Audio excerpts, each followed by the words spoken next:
Senhoras e senhores, doutores e doutoras, mandaram para o jurídico e o mandou para a Pact. Esse é o Manda pra Pact, episódio número 1 dessa temporada. E a gente está aqui muitíssimo bem acompanhado de Patrícia Orlando, Natália Dias e o convidado especial do início dessa temporada, né, Paty? Nossa, especialíssimo. Estamos aqui com Daniel Marques.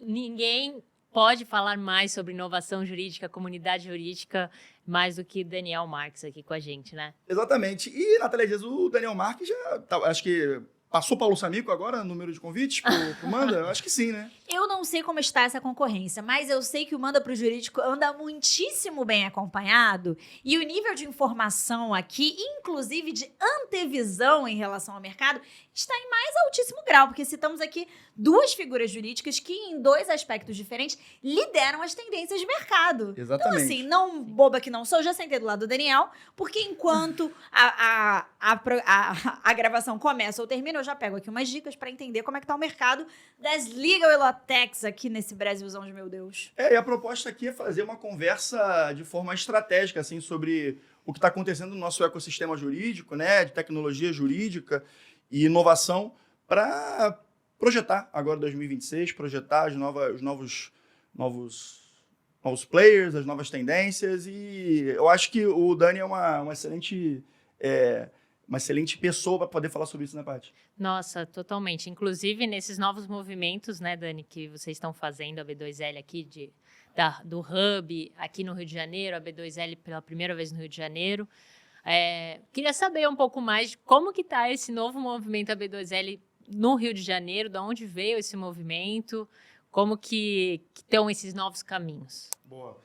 Pessoal, prazer gigantesco estar de novo aqui no Manda, já tenho até carteirinha, já. Ele já tá até tenho acostumado, chave. viu? Parece até radialista para entrar, pô. Não, tem crachá. Eu tenho crachá e chave no estúdio, né? De novo aqui com a Paty, com o Rodrigo, né? Com a Nath também. Prazer gigantesco estar com vocês. Pessoal, a B2L tem crescido, expandido, né? Hoje em dia é a maior associação de inovação jurídica do mundo, com mais de 1.000 instituições.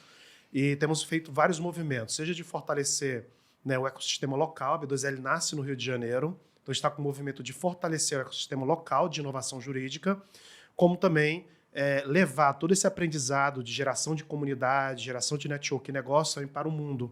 Então a gente também criou uma iniciativa chamada AI2L, International Alliance of Legal Innovation, e por esse ano a gente tem vários summits no mundo inteiro que vamos começar a organizar. Continuando ainda com a pegada de fortalecer o Brasil, né, através dos meetups, encontros e atividades que a B2L organiza, e aqui com duas grandes novidades no Rio de Janeiro. Primeira novidade, né, que é justamente o evento da B2L, que nas últimas 4 edições foram em São Paulo e esse ano vai ser no Rio de Janeiro. Já é o maior evento de inovação jurídica do mundo, vai ser no Pier Mauá, no dia 13 e 14 de maio. Mais de 8.000 pessoas, mais de 100 estandes, 400 palestrantes. Então, assim, uma referência no mundo inteiro em relação a evento, inovação e conferência. E a segunda grande novidade, né, já teve até a pré-inauguração, a Nath esteve conosco lá, o Rodrigo também teve, que é o Hub de Inovação Jurídica da B2L. Espaço maravilhoso. Está com um espaço incrível, mais de 1.000 metros quadrados, em Botafogo, que é a Sorro brasileira. Um bairro vibrante, jovem, né, com muitos bares, universidades, pesquisadores. Então lá vai ser um ecossistema dos associados para fazer atividades, eventos, encontros. Vai ser um co-work também. E também vamos começar a lançar programas de aceleração, incubação. A ideia é que até 2032, 100 novas empresas surjam a partir desse hub. E vou fazer uma pergunta já, pegando esse gancho aí, porque o pessoal sabe que eu também estou inserido nesse mercado de startups agora em outra frente. Como está sendo essa parte de captação? Vamos trocar uma figurinha sobre isso aí, que eu acho que é importante. O pessoal que está encontrando essas soluções, não está conseguindo talvez implementar, operacionalizar, como é que vocês fazem essa captação, fazem esse mapeamento da galera? De qual galera? Da galera dos empreendedores mesmo, das startups jurídicas. Então a gente vai começar ainda a organizar esse programa nosso, né? Então, divulgando, né? A gente tem uma rede muito grande sim. De conexões em todas as redes sociais, mail list, contatos que nós temos, né? Dos maiores empreendedores, seja do escritório, departamento jurídico. Então, a partir do que a gente montar o programa, a gente começar a divulgar, a galera vai começar a vir. Pô, bacana. E aí, Paty, eu vou te fazer uma pergunta, porque o Dani acabou falando isso. A gente já tem uma base muito forte. A base dele é uma comunidade. E você, como especialista nessa formação de comunidade, fomenta a comunidade, eu queria que você falasse como essa gestão de comunidades pode trazer benefícios para o nosso mercado, para a inovação, etc. Não, acredito que, enfim, como muita gente sabe que me conhece, eu não sou advogada, eu sou jornalista, então venho com esse novo olhar para o mundo jurídico. Tenho experiência no mundo jurídico há mais de 10 anos, e o que a gente percebe, né, e que o Daniel percebeu isso muito bem há alguns anos, de que o mercado jurídico atua muito em bolhas, né? Sim. Cada escritório atua na sua bolha, cada serviço atua na sua bolha, e só que a gente não entende que nós somos um ecossistema e que quando a gente se ajuda, todo mundo consegue crescer, porque talvez eu faça um serviço similar à Nath, que não é o caso, mas faça um serviço similar à Nath, porém ela vai abraçar outro tipo de empresa do que eu. Então, quem sabe, conversando com ela, a gente consiga, nós duas, vermos qual é essa janela de oportunidade, o que a gente está fazendo igual, que não está funcionando, o que a gente não está fazendo e que o mercado está precisando. Então, às vezes, não só falar com os nossos pares aqui, né, com empresas que façam a mesma coisa, mas também com empresas que façam coisas similares. Eu acho que a B2L faz muito bem isso, né? Quando a gente vai na B2L, a gente vê, por exemplo, a Pact, que é uma empresa de acordo trabalhista e civil estratégico, e também é uma solução tecnológica para o jurídico. A gente vê não só empresas que façam coisas similares, né? A gente vê empresas que estão com inovações nas suas áreas e que, quando eu olho para aquilo, eu falo, nossa, eu vou conversar com aquele pessoal, talvez eles possam me ajudar a suprir alguma dor internamente. Exato. Então, eu acho que comunidade é isso, de se ajudar para a gente crescer todo mundo junto, sabe? O que é legal disso, e eu vou aproveitar até um gancho de timing que eu perdi, mas eu não poderia deixar de falar, é a importância do universo colaborativo e como o universo jurídico, no geral, ele demorou a se tornar mais colaborativo, né? Os players, e aí eu falo, eu já estive em empresa, então acho que é um núcleo que amadureceu mais rápido no que tange a colaboração, e os escritórios demoraram, mas eu acho que agora eles estão entrando numa fase em que eles entenderam o quanto a colaboração é essencial. E aí, quando a gente traz esse novo player, que até, digamos assim, 10 anos atrás não existia, que são as empresas que unem tecnologia e universo jurídico, você nascer com colaboração num cenário em que ele ainda não existe, está em construção, é absurdamente potente.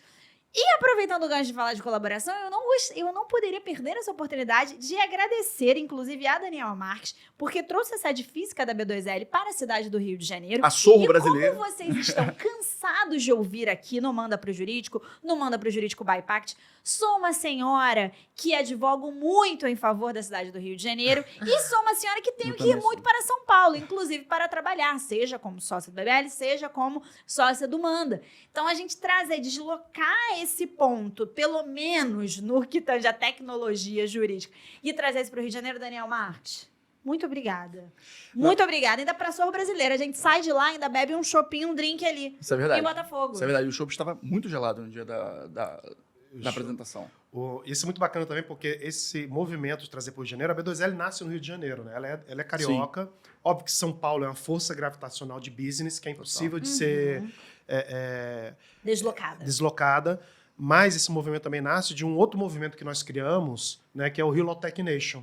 A gente lançou no evento da B2L no ano passado, que é um movimento de transformar o Rio de Janeiro na capital mundial da inovação jurídica. Já tem uns 5 ou 6 anos que eu criei uma frase que o Brasil é o Vale do Silício do Direito. E o Rio de Janeiro vai ser essa capital desse vale. E é um movimento muito bacana, que é justamente essa pegada de comunidade. A gente não está sozinho nesse movimento. A OAB do Rio de Janeiro se somou, né, a Procuradoria-Geral do Estado, do município, a Secretaria de Inovação, tanto da cidade do Rio quanto do Estado, também está participando desse movimento. Então, o movimento que... E a academia, né? O ERJ também faz parte como grupo fundador. Então, e a B2L, né, como parte, né, fundadora e membro desse movimento, a gente fez duas ações, de trazer o evento para cá e também de criar esse hub de inovação aqui no Rio de Janeiro. Posso fazer uma provocação? Eu adorei o evento e eu sou entusiasta da vida analógica também, né? Do network analógico. A provocação que eu te faço, Dani, para a gente repercutir é a seguinte. Rompemos o hype do remoto como se fosse a solução e a questão do presencial era assim, colocar ela de lado. Porque não, a gente tem um remoto, não precisa. A gente rompeu essa barreira, a gente alcançou esse nível de maturidade de também voltar a dar valor ao presencial, cara? A tendência desse ano, isso eu não sei o que falo, o Gary Vee, que é um dos maiores Sim. produtores de marketing do mundo, recentemente estava vendo um vídeo dele no YouTube, ele falando, cara, a tendência desse ano é a formação de comunidades presenciais. E é interessante que antes de ouvi-lo, né, já sentindo esse movimento do presencial, foi quando a gente teve a ideia de criar o Hub da B2L presencial. Não que o remoto não seja importante, seja necessário e não vai continuar acontecendo, mas mais do que nunca as pessoas sentem sede e fome de se encontrar em pequenas comunidades e gerar relacionamento, olho no olho, que é insubstituível. Essa grande tecnologia humana que é impossível ser intermediada por máquina. Eu acredito, cara, que a gestão de comunidades consiga tirar a pessoa do telefone através das atividades, através de, enfim, né, incentivos a outras atividades além do que está no telefone, eu acho que é o grande lance. Eu brinco aqui, já falei, eu acho que eu falei até no episódio que você veio aqui, Dani, que eu tenho a teoria que existe comunidade de corrida porque é um tipo de esporte que você não consegue ficar com o telefone na mão. E a galera gosta disso, entendeu? Por isso que teve esse boom aí das corridas, teve esse boom do CrossFit também, é impossível. Eu nunca fiz CrossFit, mas parece ser impossível também. Então, eu tendo a acreditar que o mercado fitness está ensinando muito para outros mercados, porque o segredo para implementar e fortalecer a comunidade é justamente tirar o telefone da mão, cara. E eu acho que potencializar isso dentro do hub da B2L é diferencial. Eu só peguei o telefone lá para trocar contato. Não sei se a Nath também teve essa atividade. Sim. Porque foi o que fez a diferença lá e é realmente necessário. Eu até, gente, vocês estão falando um pouco sobre tendência, né? Que, na verdade, deixa de ser uma tendência porque ela está sendo traduzida neste ano. E aí, beleza, a tendência de como existem essas pequenas movimentações de mercado, mas eu tenho uma curiosidade que eu acho que vocês três são habilitados para me responder, cada um na sua área de atuação. A gente aqui no Manda fala muito sobre as empresas do universo jurídico que são voltadas para a tecnologia. Fora do Manda, eu também estou sempre observando esse mercado, seja para contratar essas empresas, seja assim, para entender as relações que estão ocorrendo.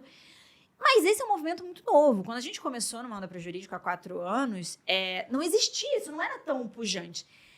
Dado esse cenário, como é que vocês acham que em 2026 está o nível de maturidade dessas empresas? Ainda existe muita empresa entrando de forma mal estruturada no mercado? Ainda existe muita contratação por hype? Como está o amadurecimento? Porque eu entendo também que o amadurecimento ele sobe a barra, né? Ele sobe a barra da contratação. Rodrigo na Leve Pact, na Pact, e o Daniel no meio disso tudo. Como é que vocês estão vendo o amadurecimento desse mercado? Comparado antes da pandemia, ainda existia um movimento muito forte da B2L de falar assim, cara, isso aqui é importante. Né? Olha, está surgindo um movimento novo. As novas tecnologias vão impactar o direito. Esse pós-pandemia, especialmente com a aceleração que houve com o surgimento da IA generativa, né, todo mundo já sabe que sem tecnologia você não sobrevive. Sim. Agora o pessoal não consegue ainda entender, e acho que ainda falta já aumentou a maturidade, mas falta subir um segundo nível, que é o como eu faço isso. E aí, nesse como, está todo mundo ainda batendo cabeça. Né? A gente ainda tem, assim, 70% dos departamentos jurídicos ainda não tem dados estruturados, não tem indicadores. Então, quando você olha assim, o grau de maturidade ainda para poder adotar a tecnologia, ainda está muito baixo. E muitas vezes é levado pelo hype, sem tendo o básico construído, um bom sistema de gestão, um bom sistema de contratos. E eu falo isso é tecnologia. Quando a gente vai para processos e procedimentos, menor ainda. Putz. Não tem fluxos desenhados, né? Não tem gestão do conhecimento organizada. E aí você tem um grande problema, tem vários problemas. Né? Um problema é de tratar a adoção de tecnologia como algo da TI. Não como transformação organizacional. Sim. Por isso, na B2L, a gente criou o certificado Infinity de inovação, né, que você tem 4 áreas com critérios bem objetivos, em que os escritórios, departamentos jurídicos e a administração pública têm que provar que cumprem para poder receber. Então, ele é um ISO da inovação jurídica que, em última instância, tem como objetivo ser um guia para essa transformação organizacional. Então, a gente fala de critérios relacionados à tecnologia, à cultura, à gestão e a negócios, que a gente criou na B2L para ajudar nisso. Então, assim, falta muito amadurecimento no sentido. Todo mundo já entende que é importante, mas ainda, na hora de implementar, tem muitos gaps. Mas você está falando da parte de quem está fazendo a contratação. E da empresa que está prestando o serviço? Como é que você está vendo esse movimento das legal techs, de fato? Então, quando surge a hype da IA generativa, né, qual o desafio que tem agora? Aumentou o número de pessoas que entendem que a tecnologia ela é importante para ser usada. Mas ainda, do lado das low techs, com o surgimento da IA generativa, ainda falta conseguir posicionar-se como a solução que as pessoas vão estar utilizando. Esse é o grande desafio, porque hoje em dia eu uso um chat GPT, eu uso um Claude, eu uso, né, um Gemini, eu uso um Copilot. Só que o pessoal do jurídico está usando. Né? Eu estou usando, por exemplo, as pessoas estão usando para melhorar a peça, para acelerar a produção, a análise. Só que uma coisa é usar uma IA generativa genérica, outra coisa é usar uma IA generativa embutida dentro de um sistema jurídico, que vai ser muito mais eficaz, que vai ser muito mais assertivo, em que vai entender o fluxo que o advogado necessita. Então, por um lado é positivo, porque aumentou o número de pessoas que estão adotando tecnologia como um todo, mas do lado das low techs existe um desafio de conseguir se posicionar, né, como a ferramenta que o advogado deve estar utilizando. Eu acho que a grande questão que o Dani está falando, e é o que eu tenho observado nos estudos, nas conversas, nas pesquisas que a gente vem fazendo lá na Leve, é justamente isso. As startups, as low techs, enfim, elas ainda se posicionam, ainda não entenderam que estão se posicionando como algo que é plugado na operação, quando ela, na verdade, tem que ser a própria operação. E isso acaba se apresentando no médio prazo um risco. A gente está vendo que a Anthropic vem fazendo aí com uma IA já, como posso falar, nascida com uma IA jurídica. E o mercado está vindo. As law techs brasileiras têm que estar atentas a esse movimento que está vindo de fora, porque o Harvey está chegando aí também, né? Que é uma tecnologia gringa. E aí a gente tem que começar a observar. Claro que eu também não estou fazendo aqui um protecionismo brasileiro para as law techs brasileiras. Mas se o mercado de legal techs brasileiro quiser se manter competitivo, vai ser necessária a mudança de visão. Porque, do jeito que está sendo uma coisa plugada, eu acho que tem um prazo de validade, cara. Uma coisa que você fala bem interessante, eu me lembro que há uns 3, 4 anos atrás, quando eu falava que o Brasil é o Vale do Silício do Direito, que em breve a gente vai ver um unicórnio jurídico, né? Algumas pessoas comentando, mas já faz 5 anos, né, que você fala isso. Né? E agora, ano passado, foi o que aconteceu. Você vê grandes investimentos como, né, na Enter, o próprio Jus Brasil, você vê a Netlex, você vê várias empresas agora, algo que era impensável há 6 anos atrás. No ano passado, teve um boom. Né? Nos últimos 18 meses, 24 meses, a gente teve mais de 2 bilhões, 3 bilhões entre M&As, aquisições, investimentos, no segmento de legal tech. 5 anos é o ciclo, né? De uma startup começar a pensar em exit. Então, faz todo sentido. E quando estava todo mundo diminuindo o investimento, todos os segmentos, health tech, fintech, o de legal tech, no mundo inteiro, estava aumentando. Ano passado, no mundo inteiro, foram mais de acho que 14 a 16 deals acima de 100 milhões de dólares. Tá, okay? Então, existe uma maturidade. Isso foi devido também à IA generativa. Sim. Que o grande obstáculo que existia do mundo jurídico relacionado à adoção de tecnologia é o modelo de dado não estruturado, que é o dado da escrita. Por isso que o que está sendo mais impactado hoje é tanto o mercado da criatividade, do cinema, da criação de áudios, como o mercado que trabalha com texto, que é o mercado jurídico. Sim. E aí, mas ao mesmo tempo que vem o investimento, o mundo inteiro também consegue diminuir a barreira. Então você consegue ver mais empresas estrangeiras vindo para o Brasil. No passado, por exemplo, nós tínhamos 10 startups que são associados à B2L dos Estados Unidos e de Londres. E eles estão começando a vir para o mercado brasileiro. Até porque é um mercado consumidor muito interessante, né? Exatamente. Acho que o Brasil é o segundo país com o maior número de advogados no mundo, correto? O número de advogados, acho que o número de advogados por habitante é o maior do planeta Terra. Maior do planeta. Isso. E números absolutos, talvez os Estados Unidos tenha mais. Estados Unidos ou Índia, agora eu não me lembro. Pois é. Então, é um mercado pujante aqui, né, Paty? Não, e aí o Daniel falando um pouco sobre isso, de que o pessoal de fora está querendo vir aqui para dentro, a B2L vai fazer uma excursão, praticamente, né, pela China, né, se eu não me engano, e por Nova York. E aí eu queria saber do Daniel, assim, é uma dúvida pessoal minha. Consultoria gratuita? Consultoria gratuita. Já que nós temos, assim, um diamante aqui, né? Como você mesmo disse. Nós temos um diamante aqui. Mas o que falta a gente saber do que o pessoal está fazendo lá fora para a gente realmente se tornar maduro aos olhos do pessoal de fora, né? Você fala em relação às Lautecs? Ou você fala... Em relação às Lautecs. As Lautecs, eu acho que no Brasil, o que falta... O Brasil hoje é o país com maior diversidade de soluções de tecnologia jurídica do mundo. Isso é bom ou ruim? Eu acho que é bom, é rico, é um ecossistema rico. Você vai para os Estados Unidos, ele é muito concentrado em quê? Gestão de contratos, Legal Project Manager, que no Brasil não tem, porque aqui a gente faz a gestão do contencioso, da massa. Lá você faz a gestão do projeto do cliente. Então, eles têm um Legal Project Manager e o que mais? E eu acho que tinha uma terceira, agora eu não me lembro, mas bem, são 3 áreas.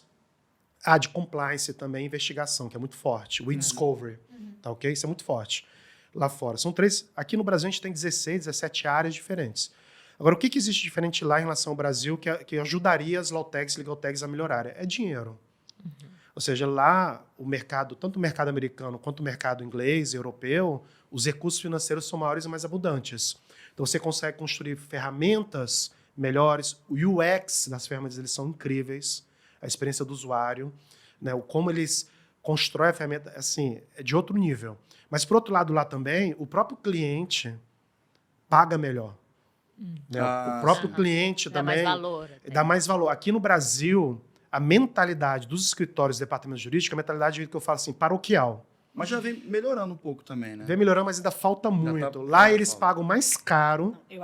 Desculpa, eu estava dizendo. Eu acho que dentro dos departamentos de universos jurídicos é onde você tem o budget mais arrochado. Também tem isso? Então, o que acontece no Brasil, que eu já falei aqui antes, enquanto que o departamento jurídico quer adotar inovação, mas não tem budget, no mundo inteiro o budget de inovação para o departamento jurídico já é menor.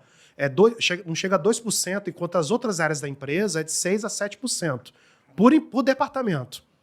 No Brasil, isso, eu não sei quais são os dados, mas deve ser, então, 1%. Se for. Então, assim, o departamento jurídico ele não tem recurso, ele é visto como um patinho feio, a área de back-office.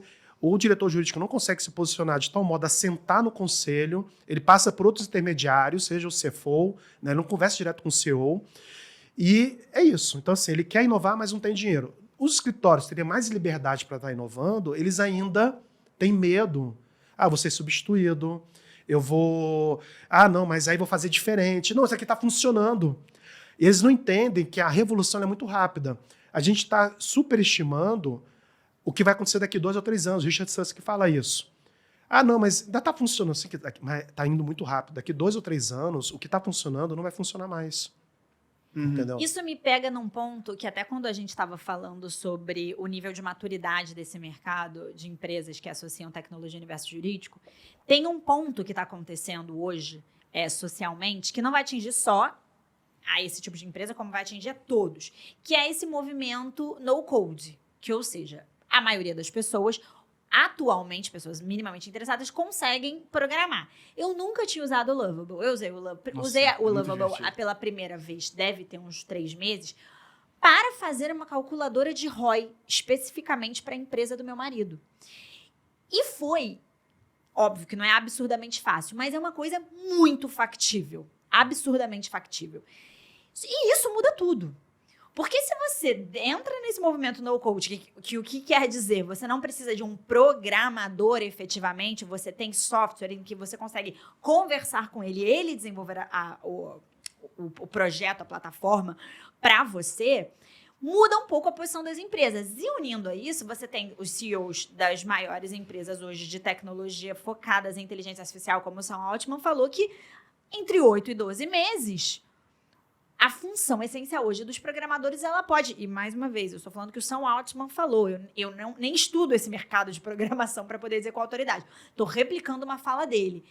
Que em 8 a 12 meses, e óbvio, vamos fazer aqui uma baliza, que pode ser uma fala polêmica, pode ser uma fase para inflar o hype, mas fato é, ele falou que entre 8 a 12 meses, essa função e essa figura, ela vai ser facilmente substituída. Como é que vocês acham que isso impacta essas empresas? Porque são empresas que vendem esse tipo de solução. Eu estou te vendendo uma solução pronta. Mas se existe uma tendência de que eu digo você que faz parte de uma empresa, se você consegue codar né? Que você consegue desenvolver uma coisa customizada. Como é que vocês veem isso sendo? Como é que isso atinge esse mercado? Bom, eu acho que vai ser super positivo no sentido de ajudar no awareness, da consciência da importância de usar a tecnologia.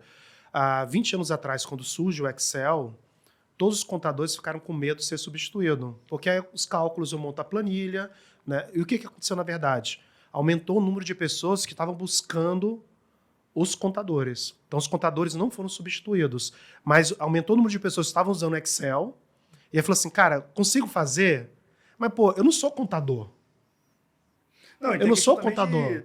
Apesar da tecnologia estar se desenvolvendo cada vez mais, o dia continua tendo 24 horas. Você tem que... Você Não é porque temos uma nova função que ficou mais fácil que você vai ter tempo para poder fazer isso também. Exatamente. Né? Então, agora, o que a gente está no hype, que é cada um de maneira individual, tá ok? Tá desenvolvendo.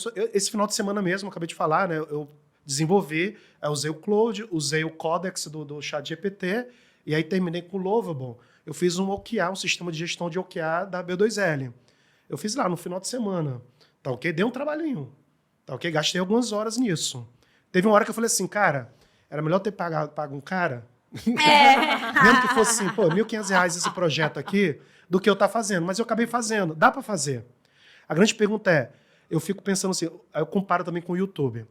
Tudo está no YouTube, mas quantas pessoas sentam no YouTube para ver o que tudo está no YouTube? Tudo sobre business, tu vê lá os vídeos de Harvard Business School, estão no YouTube, coisas que estão de MBA lá. Posso colocar um tempero agressivo nesse posicionamento? E outra, isso para mim é algo que me gera interesse de fato. A gente está falando de uma lógica B2C. E na lógica B2B, que a empresa pode desenvolver uma areazinha, que pode botar um caboclinho botando todas as 16 horas dele de trabalho, 16 horas de trabalho, não, o número de horas de trabalho que a pessoa trabalha para fazer aquilo. Porque o B2C, beleza. Ah, pô, sou eu aqui fazendo uma calculadora de ROI, o Dani fazendo uma calculadora de OKR, beleza. Mas a empresa, porque aí o mercado B2C tem uma lógica de contratação, mas o mercado B2B tem outra. Posso dar uma resposta? Claro, eu quero isso. Custo trabalhista. O que o empreendedor vai pensar? Eu vou botar um cara aqui que eu vou ter que pagar FGTS e montar uma estrutura, gastar tempo em treinamento. Isso tudo entra numa vertente financeira. Eu acho, na hora da contratação, melhor pegar uma empresa terceirizada para fazer esse serviço com a mesma qualidade. Isso na cabeça do CEO, né? Uhum. E o outro viés é tempo. Vou ter que fazer um time, esse time vai ter que se entrosar, vou ter que fazer treinamento, vai ter que fazer o onboarding do funcionário. Vou dar um adendo a isso. Não só todo esse risco que pode ter, acredito que o grande diferencial das Legal Techs e Law Techs daqui por diante, com tudo isso que tem, porque mesmo as pessoas do próprio departamento jurídico vão poder usar tudo isso. A grande questão que eu vejo nas reuniões, falando com os nossos clientes, é o diferencial humano dessas terceirizadas. Então, eu vou usar a tecnologia, mas vai ter uma pessoa hiper especializada aqui por trás, que você provavelmente não iria contratar, porque você não ia utilizar todas as horas dele. Concordo plenamente. Então, essa pessoa tem todas as horas com várias empresas do seu ramo, essa pessoa tem muitas horas de experiência com o mesmo problema com várias empresas, então você está pagando não a tecnologia, mas você está pagando as pessoas também por trás da tecnologia. Isso, assim, na Pact, a gente utiliza muita tecnologia, entrega, dashboards e tudo mais. Mas, além disso, né, tem que entregar ali uma reunião onde a gente vai explicar o que está por trás desses números. A gente entregar um dashboard, coloca lá no notebook do Google, ele vai dar, nossa, infográficos maravilhosos, não precisa.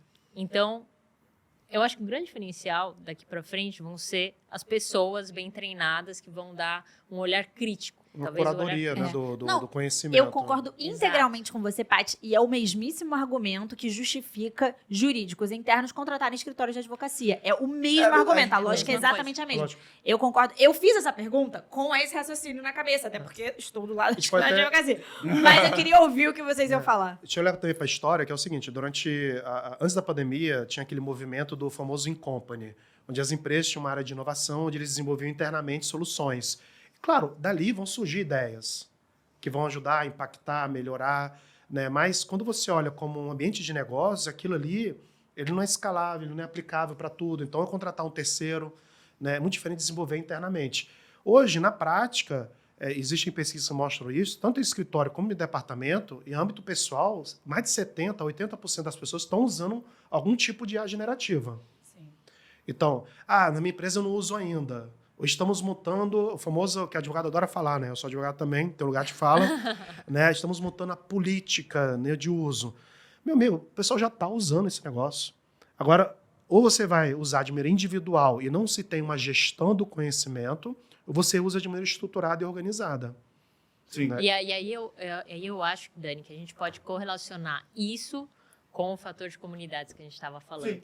Então, quando você tem um terceiro que te coloca também numa comunidade, vai fazer com que você amplie totalmente a sua visão sobre os seus problemas, as resoluções, tudo mais. Então, acredito que daqui para frente não é só a comunidade pela comunidade em si, né? Senão vira só ali aquele papo de networking, mas também buscar os terceiros que vão te inserir nessas conversas, né? E eu acho que a B2L faz muito bem isso, porque as empresas que apoiam a B2L, por exemplo, a Pact, por exemplo, o Esquenta B2L, que vocês estão fazendo em vários lugares, acho que é exatamente isso, né? Os participantes chamando os seus clientes que não estão na B2L para conversar. Então, acho que o terceiro é o conhecimento humano e também fazer com que esses players que não estão na conversa de legal techs, de law techs, estejam inseridos nesse contexto também. Não sei se vocês concordam com isso. Não, ia ter vir até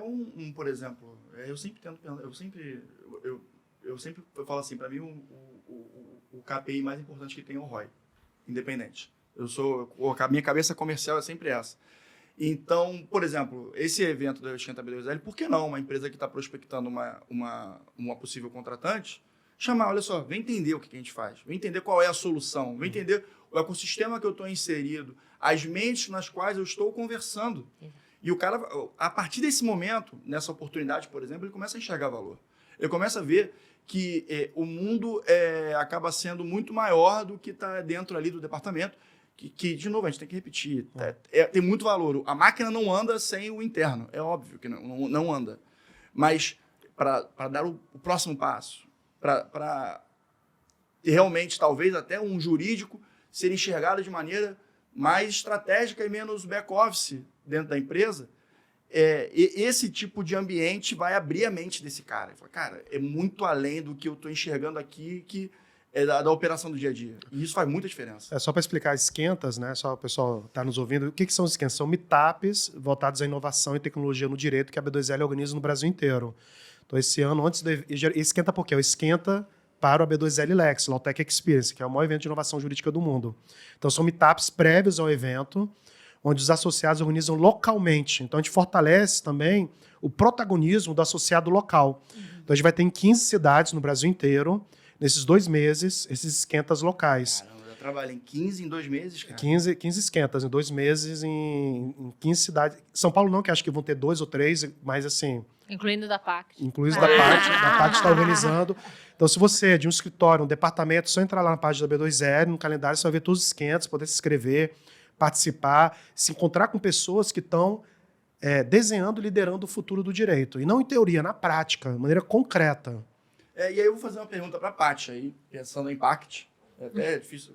Pact, eu confundo. Meu TDAH, a gente não leva a mão, não. Mas a pergunta é a seguinte, o Dani falou um ponto que eu acho muito relevante, essa questão do percentual do budget para departamentos jurídicos, que é proporcionalmente muito abaixo dos outros, né? Para inovação, especialmente. Para inovação, exato. Perfeito, Nath. Paty, como é que departamentos jurídicos e vocês, através da Legal Insights, né, conseguem trazer justamente essa mensagem através do seu trabalho para que esse departamento jurídico seja mais protagonista dentro da organização que ele está inserido? Como é que isso funciona? Na Pact, né, agora a Legal Insights é uma vertical da Pact. Sim. Como eu disse anteriormente, o grande diferencial nosso é que desde o princípio, desde a primeira conversa com o nosso prospect, a gente já coloca pessoas ali treinadas, especializadas para identificar o problema do outro. Então, é muito, muito um storytelling que a gente quer contar. Ou seja, a gente escuta muito mais do que apresenta. antes de apresentar todas as soluções que a gente pode ter, a gente escuta muito o que o departamento jurídico está passando. Às vezes ele não precisa de uma IA generativa, talvez ele já tenha com outro fornecedor, enfim, a gente não quer ficar concorrendo com todos. Mas quem sabe a dor deles seja, por exemplo, os acordos trabalhistas e como fazer a gestão dos escritórios. Isso é uma dor muito forte. Então, para isso, a gente precisa escutar. Eu acho que o grande diferencial que a gente está vendo é a escuta. E nessa escuta, a gente escuta o que eles precisam, vem com a solução, monta para eles a solução. E a página seguinte é trazer para perto de nós. Então, falar, a gente faz muita coisa com a B2L, a gente faz eventos proprietários, a gente faz aqui com o Manda. Então, acredito que estar de ouvidos abertos a todo momento para construir em conjunto com os departamentos jurídicos. Eu acho que isso aí é um ponto que você trouxe muito relevante. E eu acho que isso tem mudado, tá? Tô ficando cada vez mais entusiasta do movimento, sabe? Porque tempos atrás, eu acho que talvez até faz parte do amadurecimento do mercado, né, Dani? Todo mundo queria falar, todo mundo queria se apresentar. E é justo, é até humano pensar dessa forma. Só que eu acho que é legal a gente pensar agora que está todo mundo querendo ouvir também, né? Não só as suas prospecções, mas também o próprio mercado. Porque, mal ou bem, todo mundo que já está nesse ecossistema há algum tempo já se posicionou. Mas eu falo, como é que meu posicionamento pode melhorar? Eu vou ter que ouvir, né, Dani? Sim. Como é que você observa esse movimento? De ouvir? Não, essa mudança. Eu acho que as pessoas estão falando menos e ouvindo mais, sabe? Estão sabendo. Eu acho que está tendo menos concorrência pela voz ativa hoje em dia. Eu discordo. Tu acha? Eu também Eu discordo. discordo, observando assim, isso, cara. amplamente. Tu acha que está todo mundo ainda... Eu acho que, na verdade, Mas falar e ouvir, acontecendo que ao contrário. sentido? As pessoas estão querendo muito falar, né? LinkedIn e tudo mais. Aposto que o Daniel deve receber 300 mil mensagens pessoas querendo falar na B2L. Eu imagino que o pessoal queira. Eles querem falar, querem posicionar. Acredito que o tempero é um pouco de sal, um pouco de pimenta e um pouco de açúcar, entende? É um pouco falar, um pouco ouvir, um pouco esperar, um pouco observar. Às vezes não é fazer nada, às vezes é ação, às vezes é falar, às vezes é ouvir. E eu discordo de você, Rodrigo, porque eu acho que o momento em que a gente vive hoje, ele para... Aí a gente está falando do mercado jurídico, é o nosso recorte.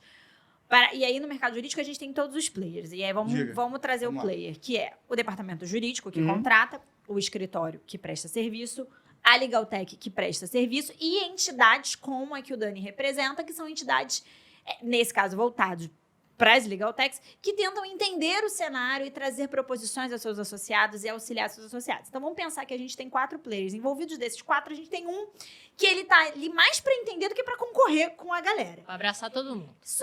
Que media, unido a esse cenário, a gente está vivendo num momento de alterações muito rápidas. O que a gente discutia em 1º de janeiro já tem outro tom do que a gente está discutindo hoje no dia 23 de fevereiro, porque a gente está vivendo uma aceleração muito grande na mudança, não só das dinâmicas de trabalho, como das ferramentas que a gente pode utilizar. E é óbvio que eu acho que isso, em algum nível, gera algum tipo de apreensão para todos os players envolvidos. Porque você está vivendo um cenário de muita mudança. Então, é claro que os departamentos jurídicos estão mais ligados em relação ao que eles vão fazer. Claro que os escritórios estão muito mais ligados em relação ao que eles vão oferecer. E claro que as Legaltechs também estão. E eu acho que nessa corrida que está em amadurecimento, o posicionamento, ele pode te trazer um lugar ao sol. E é aí que eu discordo, porque eu não acho que as pessoas estejam ouvindo mais. Eu acho que elas estão querendo buscar se posicionar mais.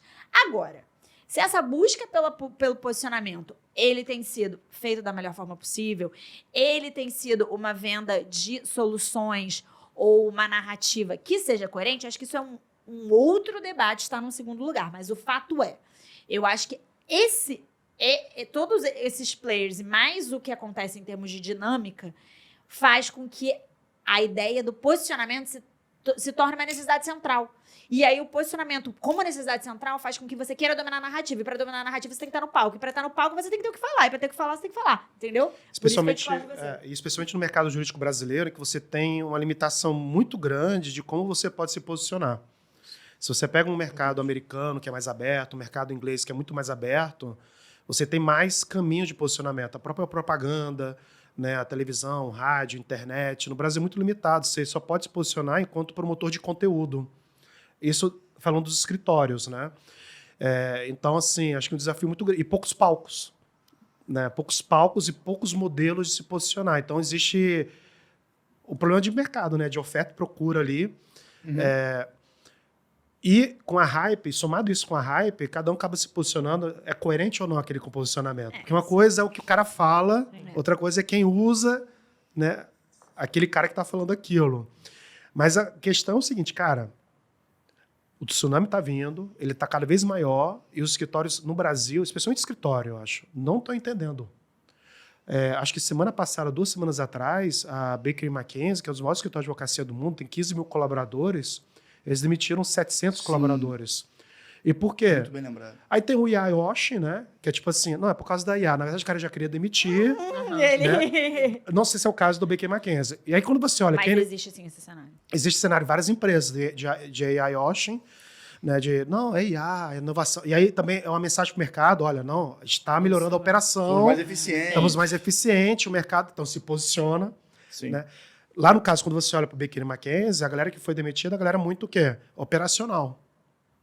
E aí, na sua fala anterior, falando assim que eu escuto o cliente, eu acho que é uma coisa muito bacana, e aí conectando um pouquinho com essa pergunta do uso do B2C da IA generativa, eu acho que sim, aumenta o número de pessoas que vão usar a IA generativa, B2C, o cliente, né, o consumidor final, mas eu acho que vai acabar fortalecendo, na verdade, o próprio business, porque agora a Pact e as Lautecs, eles conseguem fazer algo que o Google já faz há muito tempo, que é massificar a personalização. Você consegue prototipar, criar MVPs, adaptar, porque antigamente você tinha 2 modelos. Você tinha um modelo que era o software house, onde eu contrato uma empresa e construo minha solução e é muito caro, ou eu tinha um modelo startup, que eu plugo com um sistema que já existe e eu me adapto a isso aqui. Né? Não é o perfeito, mas é a camisa que tem. Se eu vou comprar na Insider ou qualquer outra empresa, é preta, cinza ou branca. É aquele lance que eu te falei, né? Que a gente está plugando a tecnologia dentro da operação e não nascendo dentro da operação. É o famoso software de prateleira, né? Na minha época E chamava agora assim. a gente está no movimento que é as empresas de tecnologia estão conseguindo, ao mesmo tempo, escalar e personalizar. Porque com a IA generativa, né, você consegue desenvolver modelos mais rápido, integrar esses modelos ao que existe.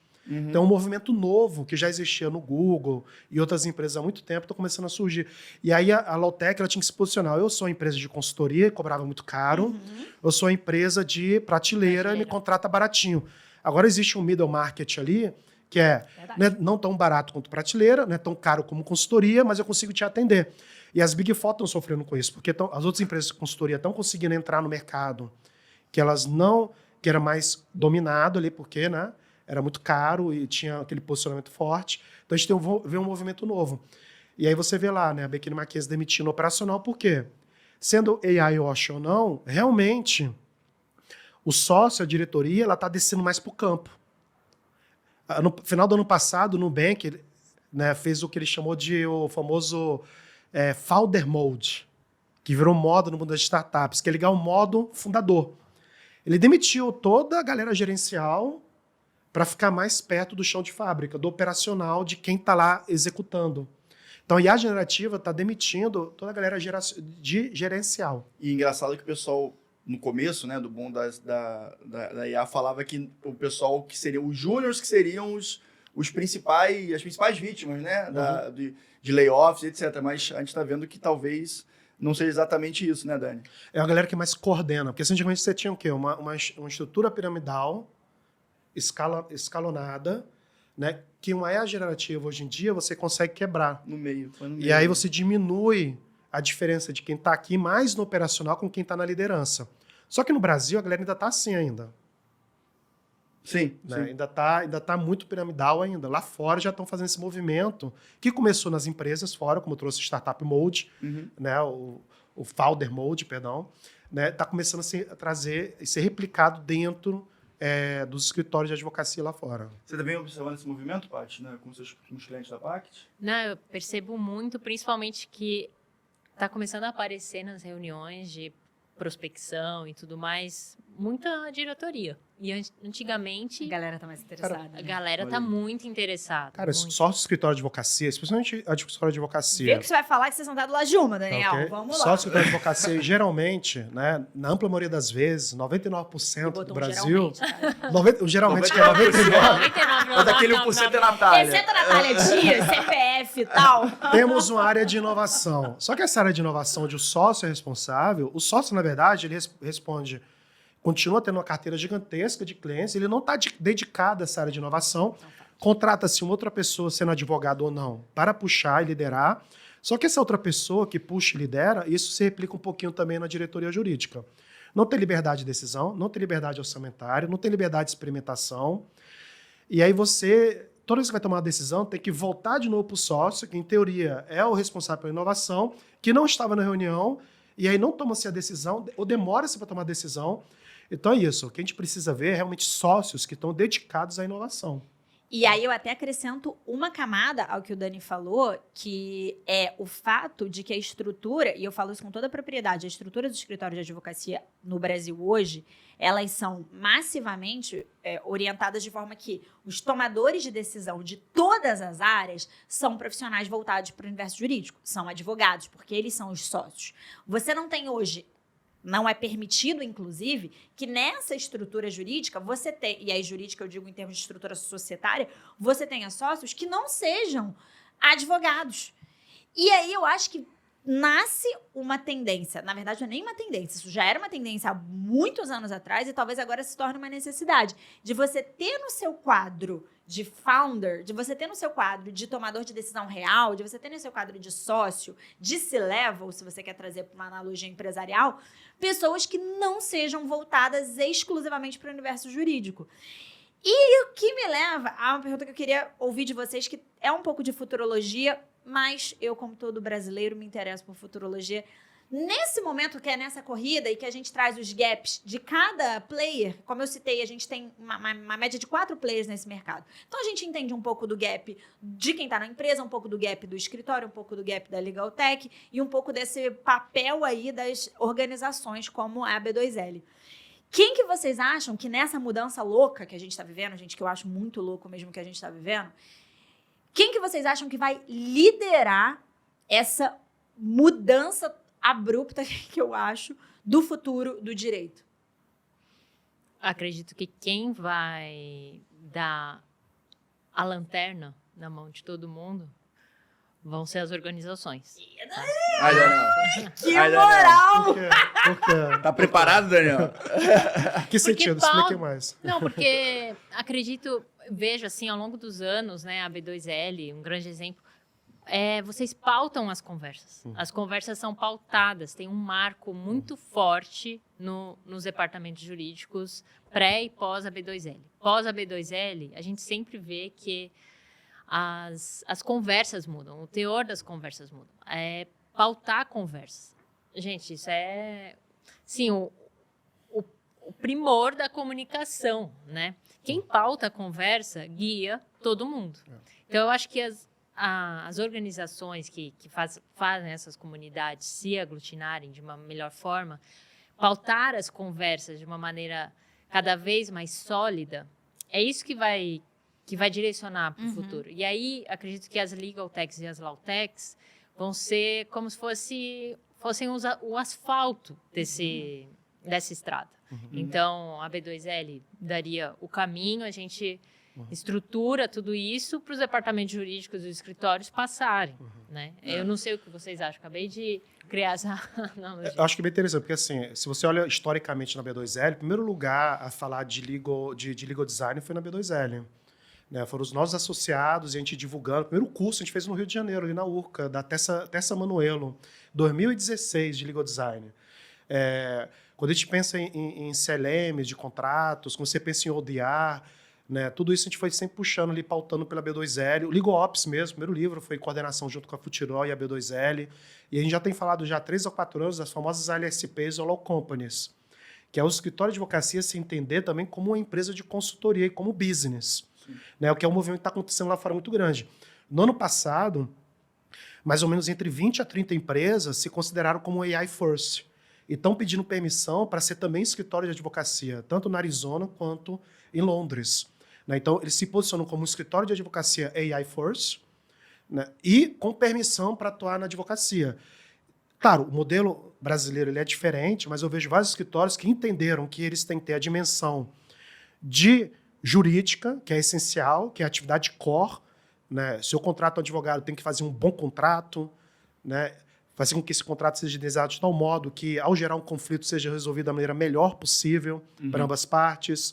Mas, por outro lado, eu, quando sou contratado enquanto escritório por um departamento jurídico, eles também estão pedindo uma camada de consultoria, uma camada de implementação de tecnologia, que os escritórios muitas vezes estão desenvolvendo em si, mas também fazendo parceria com Lawtex e Legaltex. Quem que vai ganhar nesse play, eu acho, é quem entende esse movimento e lidera e puxa primeiro.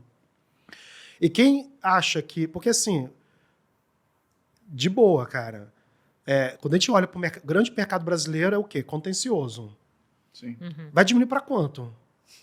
A carteira está 300, depois vai para 150, vai para 30, vai para 20, vai para 10. Vai ter uma hora que... Então, assim, se a gente não repensar o direito, não trouxer tecnologia para isso, entendeu? Os escritórios vão desfalecer. E Tá preparada para isso, Natália Dias? Muito.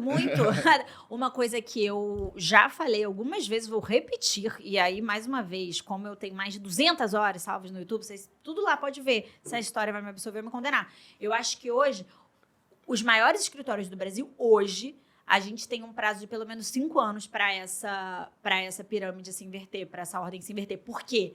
Porque é muito mais fácil você gerar um barquinho, uma lancha, do que você gerar um transatlântico. Embora o transatlântico possa ter mais recurso financeiro, você tem muito mais dificuldade, que foi o que o Daniel falou, em relação à Big Four, que é a empresa grande de auditoria. Você tem muito mais dificuldade de mudar o movimento, mudar o rumo, trazer novas áreas, estruturar pessoas, do que você uma empresa menor. Então, eu acho que as empresas médias hoje, assim como os escritórios médios, eles ganham mais nisso, porque eles ganham mais na agilidade. Eles ganham mais na voz de todo mundo, é uma voz mais uníssona do que alguns, aí vou citar escritórios que têm vozes específicas, que são as vozes que de fato detêm o valor, assim. Uma coisa que eu escuto muito é a entrevista de pessoas que são grandes sócios de escritórios. Eu olho e eu falo, a mentalidade que essa pessoa está imprimindo no que ela fala, ela não é uma mentalidade coerente com os próximos meses, não é nem com os próximos anos, com os próximos meses. E aí eu acho que a gente vai ter uma inversão absurda. Por isso que eu entendo o momento atual, que para muitas pessoas gera medo, apreensão. Eu acho o momento atual um momento de uma oportunidade ímpar para muitos players do mercado. E eu não estou falando só de escritório de advocacia, eu estou falando para qualquer pessoa que se posicione. Porque é um momento de mudança. Sabe aquela famosa vez quando falam no fim do ano na empresa, é a dança das cadeiras? A gente está vivendo uma dança das cadeiras.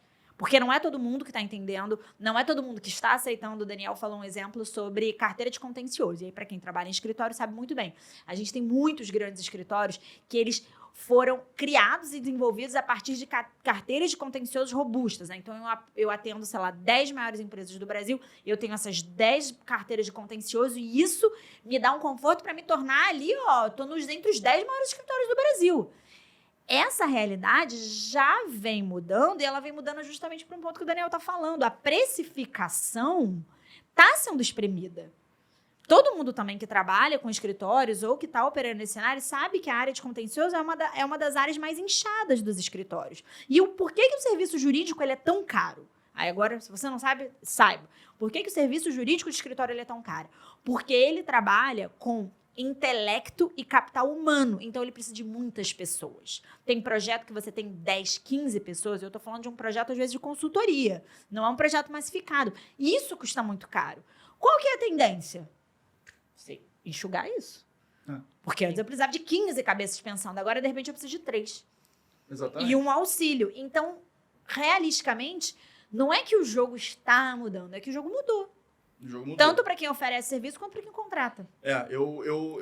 Assim, a Paty trouxe a visão dela e eu entendo que quem vai pautar a conversa vamos dizer assim, a figura que o Dani está ocupando aqui nessa mesa, né?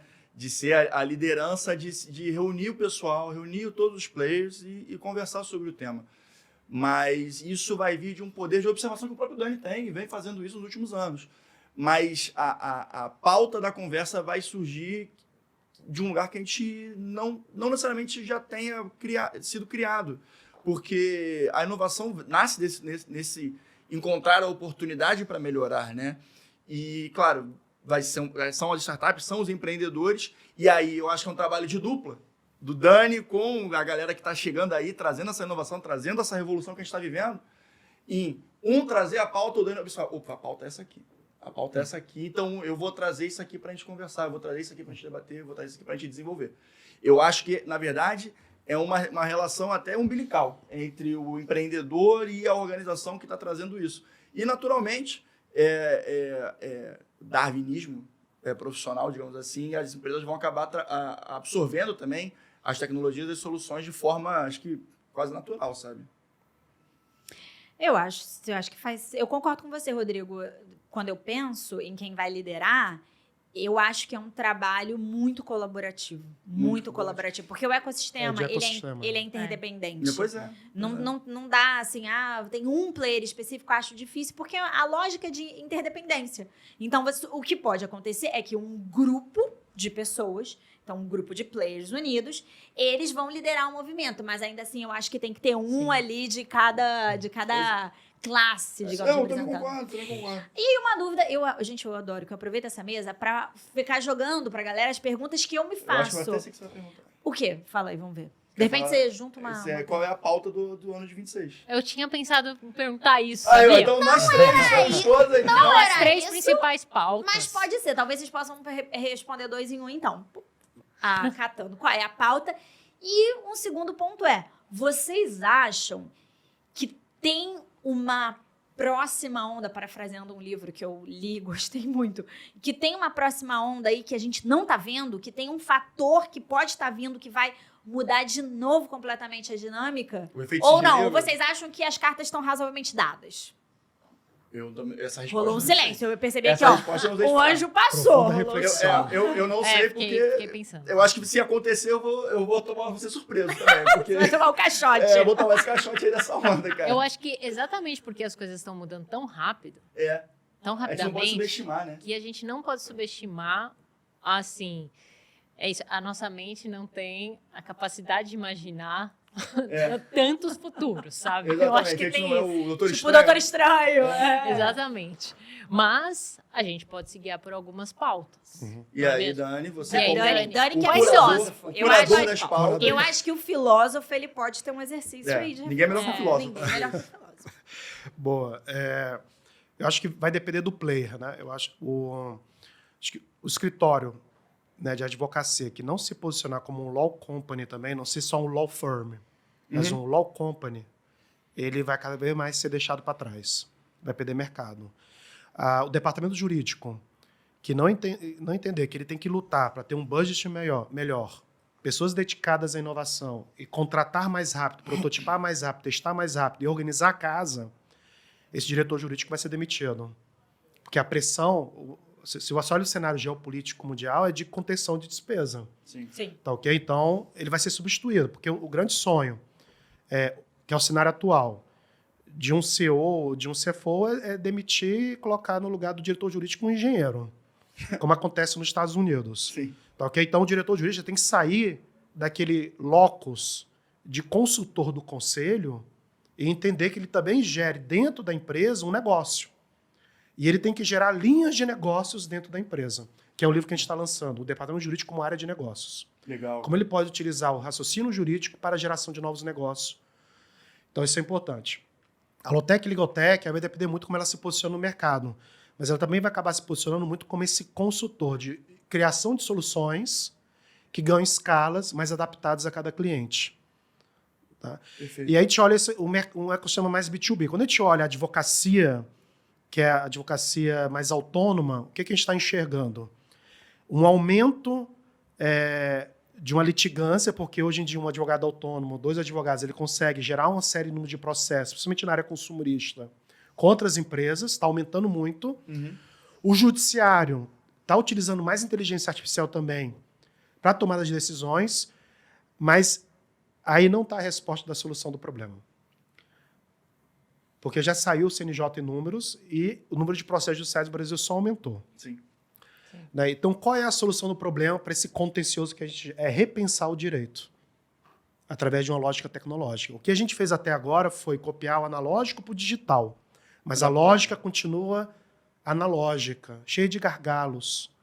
Então, se a gente não repensa o direito, daqui 5 anos, a gente está agora com entre novos e que estão lá já com estoque, mais de 100 milhões de processos. Daqui 2 anos vão ser 200 milhões. E vai ter mais tecnologia. O Brasil hoje, nos tribunais, e no judiciário, e no direito, é o país que usa mais tecnologia no mundo. 99% dos nossos processos são digitais. Mas a solução não é usar mais tecnologia, é um novo modelo de gestão de cultura. E aí está o grande desafio. Né? Como eu repenso o direito, porque senão vai implodir. Não vai adiantar contratar mais juízes, não vai adiantar... Vou colocar mais tecnologia para rodar aquilo que não funciona. Perfeito. Então, acho que esse é o grande desafio, repensar o direito. Eu acho que... Vocês acham Ih, lá vem nada. que eu acho que não é... Tá vendo, Natália? Quando ela com esse tom de voz, são mais quase 200 episódios juntos. Quando você fala, ela vem com esse tom de voz, eu já sei. É que é muitas reflexões. Vocês acham que... E eu acho que isso não muda a dinâmica. Porque, na verdade, a dinâmica de litigância jurídica, ela não é jurídica, ela é social, né? Então, mas sim. excluindo eu acho que é bom, mas pode ser em outro cenário. Mantendo-a como ela tá, você pode, como existe a dinâmica hoje, você pode trazer mais eficiência. O que o Dani tá falando os players envolvidos, eles já estão usando muita tecnologia, ou seja, em tese, eles estão trazendo mais eficiência. Mas sempre dá para trazer mais. E tem um burburinho, um disse-me-disse, uma fala, de que pode existir algum movimento que em alguns anos, poucos... Assim como surgiu o JEC, que é o Juizado Especial, os Juizados Especiais, o JEC, no caso, o Juizado Especial Criminal, mas assim como existiam os Juizados Especiais, que são os juizados de pequenas causas, né, falando de forma leiga, poderia existir um juizado em que os tomadores de decisões, na verdade, são inteligências artificiais e não pessoas, e isso trazer mais celeridade, mais imparcialidade, mais eficiência. Você acha isso, dentro do Brasil, um cenário possível? Não, pode até ser possível e até melhor do que ser os decisores humanos, a depender se for um negócio muito específico, nichado, muito concreto. Mas, novamente, eu trago, o problema não é a tecnologia. E você trouxe um exemplo muito bom dos juizados especiais. Você entender o que está acontecendo e, a partir do que está acontecendo, tomar medidas que muitas vezes são medidas gerenciais. Então, o juizado especial que nasce para pequenas causas, quando você olha, por exemplo, existe um estudo da ABJ, que é a Associação Brasileira de Jurimetria, que mostra que em São Paulo, quem mais usa o juizado especial é classe média alta para ações contra a companhia aérea. Pessoas que têm dinheiro para poder pagar uma ação judicial. Tá, ok? Então, assim, então, o juizado especial ele é pensado para ajudar a ser gratuitos, pequenas causas e pessoas mais necessitadas, mas na prática não está alcançando o objetivo. Porque a gente não vai para os dados, a gente fica no topos uranós platônico do direito, da criação de uma ideia que está aqui na minha cabeça, vai ajudar a sociedade, vai melhorar o mundo, não sei o quê, mas na prática não está sendo eficaz. Então, quando eu falo, e é meio estranho eu falar isso, né, na Associação de Tecnologia e Inovação, o problema não é mais tecnologia, o problema é repensar o direito, repensar os modelos em que a gente acessa a justiça. Então, talvez o acesso à justiça deveria ser mais caro. Não, aí vai depender de cada caso concreto, vai depender aí tem que estudar cada caso concreto, tem que estudar como é que está sendo aquele fluxo. Quando você pensa, por exemplo, trabalhista, né? Quando você pensa em trabalhista, você pode usar a jurimetria para entender o modelo de contratação está correto, o contrato, o que dentro daquela empresa está ocasionando aquelas ações trabalhistas para que eu, enquanto empresa, possa trabalhar para que aquilo não aconteça, não se repita. Não é, por um lado, o advogado que defende o trabalhador usar mais IA, e, outro lado, a empresa usar mais IA. Porque você está sendo mais eficaz em produzir mais processos judiciais, enquanto o problema social continua existindo. Então, será que é o modelo de contratação? Será que eu estou, enquanto empresa, dando todos os benefícios necessários? Será que é o treinamento? Esse estudo que tem que ser repensado. Eu estou trazendo exemplo trabalhista, mas pode ser pensado no civil, pode ser pensado em pequenas causas. Quando você pensa em companhias aéreas, cara, por que não se cria no Brasil uma tabelazinha como é feito na Europa? Se a gente pensa que, acho que 40%, 50% das ações judiciais no Brasil são consumeristas. E a gente tem a lista dos maiores litigantes. Sim.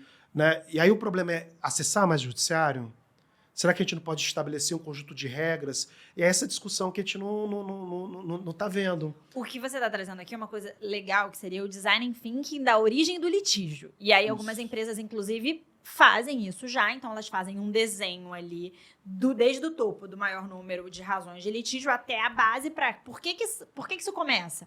Ah, porque eu opero de tal jeito, eu opero de jeito tal, porque, enfim, qual é a raiz do meu problema? Mas isso é um posicionamento da empresa que quer reduzir litígio. Mas não é só a empresa isso. Isso é o judiciário. Você pensa lá, cara, quantas orientações a gente tem do STJ e do STF de resoluções? Cara, o juiz de primeira instância, ele tem que saber de todas as resoluções do STJ e do STF, e aí ele acaba decidindo algo que vai contra uma resolução que ele nem sabia. Ah, mas ele é juiz, deveria entender. Cara, acho que são mais de 3 mil, 4 mil. E ele bate no colo dele praticamente todos os problemas. Aí aquilo vai para a segunda instância, que depois vai para... E aí você cria um gargalo de processos judiciais. Então não é só a empresa. Por um lado é a empresa, por outro lado é o judiciário, por outro lado é o próprio advogado. Você vai para a Inglaterra, por exemplo. Na Inglaterra, um advogado que ele sabe que vai perder uma ação, mas mesmo assim ele continua pegando clientes numa ação que ele sabe que ele vai perder, ele pode perder a OAB. Tem isso. Então você tem um conjunto de estímulos sociais, econômicos, estruturais. A litigância predatória não existe igual no Brasil, em qualquer outro lugar do mundo. Sim. O cara anexar a mesma foto da mesma casa, o mesmo processo Minha Casa Minha Vida, em todos os processos judiciais, esse cara continua atuando como advogado. Então não é só o lado da empresa, é o AB, é o advogado, é o judiciário, é todo o ecossistema. Se a gente não repensar o direito, o número de litígios vai continuar subindo. Não basta só a empresa pensar como pode melhorar. Perfeito, cara. Porque o cara que, se ele não é penalizado, por outro lado, através de uma litigância predatória, ele vai continuar. A empresa pode fazer o melhor compliance do mundo, as melhores regras do mundo, mas vai achar brechas para isso. Exatamente. Né? E o STJ continuar gerando, STJ não, o judiciário como todo, decisões contraditórias entre si, né, que faz com que a gente gere um gargalo. Uma STF que tem milhares de processos a serem decididos. Não, eu concordo super com você, Dani. O meu ponto, quando eu trouxe dessa ideia de design thinking do litígio, é porque para a empresa existe um estímulo de você reduzir litígio. Então, talvez a questão seja a organização dos estímulos para que esses outros players também tomem esse tipo de decisão para desinflar o judiciário, que eu acho que não só é o grande problema do Brasil, o judiciário inflado, como também é a grande razão pela qual o Brasil hoje lidera esse posicionamento de tecnologia, né? A gente tem muito problema. E trazendo para a filosofia do direito, que a gente aprende, cara, o que é o direito? O direito é a última fronteira quando todos os outros modelos de resolução de conflito falharam. Só que hoje em dia no Brasil essa lógica se inverteu. O direito é a primeira, é quando a família falhou, é quando o ciclo social falhou, é quando a relação do trabalho falhou, é quando a relação ali, social em geral falhou. E aí, no última instância, é o direito. No Brasil, a lógica se perverteu, se corrompeu e se inverteu. Exato. A lógica é primeiro se litiga e depois se pergunta. Então, enquanto a gente não repensar o próprio direito e entendê-lo como instrumento, como última ordem e último filtro para resolver o conflito, a gente vai ficar enxugando o gelo. Mas, ô Dani, quem você acha que pode ser o protagonista dessa mudança? Porque essa mudança é uma mudança, como a Nath disse, social, né? Mas, assim, quem é que pode puxar uma coisa dessa? Porque, às vezes, a gente sabe que a gente precisa ter a mudança, só que, sabe, deixa que eu te deixo, sabe? Tipo, não vou, eu levanto mas quem... É o filho sem pai nem mãe. Exato. Né? Na B2L, acho que a B2L a gente tem, nos últimos 5 anos, especialmente quando a gente começou a fazer os nossos eventos, a gente tem buscado trazer essas pautas, né? Então, tanto que na B2L a gente tem as Lawtechs e Legaltechs, ela não é só uma feira de negócios. A gente tem reguladores que participam, membros do STJ, do STF, juízes que dão palestra. Então, a gente busca criar dentro do ecossistema da B2L esse encontro de vários players, né, que podem estar discutindo isso. Será a B2L? Não sei. Mas eu acho que hoje em dia é o locus principal onde isso acontece. Porque a gente vê feiras só de procuradores. No evento da B2L, a gente vai ter um palco vai ter 300, 400 procuradores do Brasil inteiro. Entendeu? A gente vai ter pessoas do STJ palestrando. A gente vai ter... vai estar e aí, trazendo aqui já um palestrante... A gente vai estar o Roland Vogel. O Roland Vogel ele criou o Codex de Stanford, que é o maior projeto de inovação e tecnologia dentro da universidade do mundo. Então, assim, a gente traz a academia, a gente traz o escritório, a gente tem o departamento jurídico, a gente tem a Lautec. Então, a B2L, o nosso evento, ele busca ser horizontal e vertical. Né? A gente está tanto as lideranças, decisores, até o advogado autônomo, que atua no dia a dia, e diversos players também. Então, a B2L acaba sendo esse ecossistema que, de maneira natural, surgiu no início. A grande pergunta da B2L, quando ela surgiu, era, vai ter só startup do direito? E aí entendeu que não deveria ser só startup, deveria ter escritório, departamento, startup, Lautex, que já não são startups, porque a gente precisava gerar essa interlocução. Estamos conseguindo alcançar esse objetivo até agora? Ainda não. Acho que a gente está iniciando. E é um iniciar que já tem 3, 4 anos, né? Pois é, cara, mas assim, é um processo que realmente demanda tempo, porque é a questão da adaptação do profissional, de maneira humana, né? O ser humano se adaptar a essa nova dinâmica profissional é algo que carece tempo mesmo. Então, o pessoal falou, né, tempos atrás, que você está há 5 anos falando alguma coisa. Realmente, as coisas demandam tempo. O desenvolvimento das coisas demandam tempo. Construção de uma comunidade. O Daniel está falando aqui da B2L Experience, literalmente uma comunidade. Ele está falando ali para gente. Definiu o que é a comunidade, né, Paty? Sim.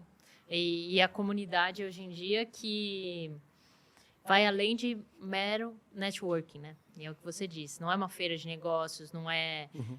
por exemplo, lá na Pact a gente faz almoços para pessoas da nossa comunidade, decisores, que a gente nem anuncia, nem nada, mas para conversar, para ter esse momento de conversa.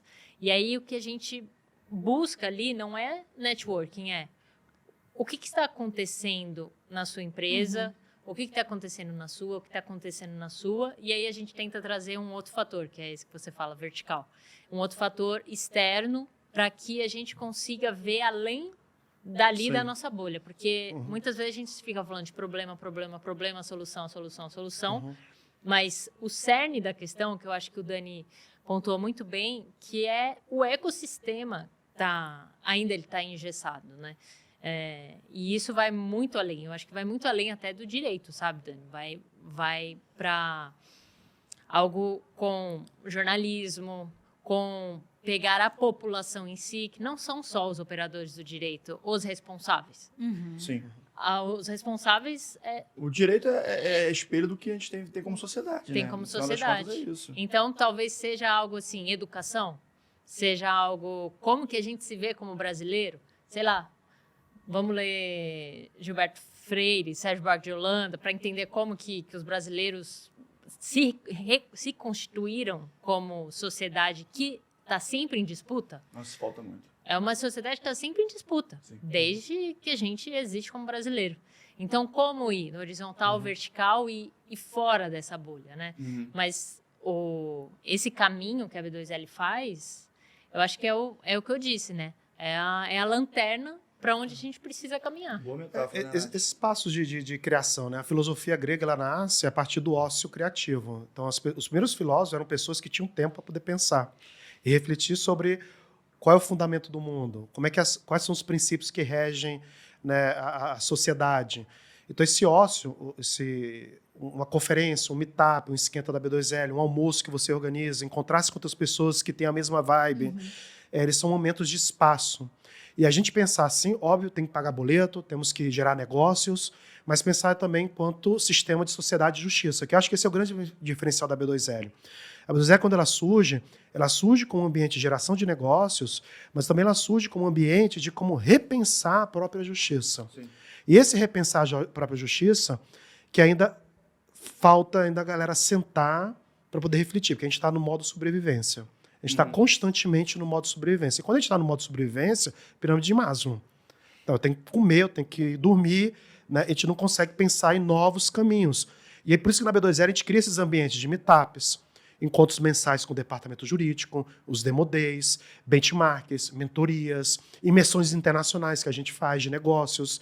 Então, a gente vai agora para a China e Singapura. Para que a gente vai na China e Singapura? E a gente visita não só Lautec e Legaltech, escritórios de advocacia, mas Big Techs, ecossistemas de inovação criativa, para poder sair dessa bolha e entender o que está acontecendo e ver o que pode adaptar aqui.